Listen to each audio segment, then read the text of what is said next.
Banaskantha food વિભાગે બોલાવ્યો સપાટો. ચોમાસાએ દસ્તક દેતાની સાથે જ બનાસકાંઠા ફૂડ વિભાગે સપાટો બોલાવ્યો હતો.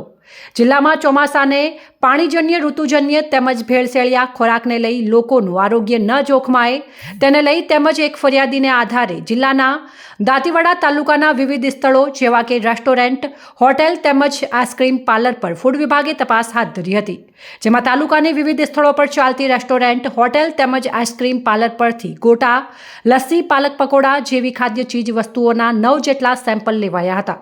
અત્રે ઉલ્લેખનીય છે કે ખાણીપીણી તેમજ ખાદ્ય ચીજ વસ્તુઓમાં અનેક જગ્યાએ ભેળસેળ કરી હલકી ગુણવત્તાની ખાદ્ય ચીજ વસ્તુઓ વેચી માનવ જીવન સાથે ચેડા થયાના અનેક કિસ્સાઓ સામે આવતા હોય છે. ત્યારે બનાસકાંઠા ફૂડ વિભાગની કાર્યવાહીને લઈ ભેળસેળિયાઓ સામે લાલ આંખ કરતા ફફડાટ વ્યાપી જવા પામ્યો હતો.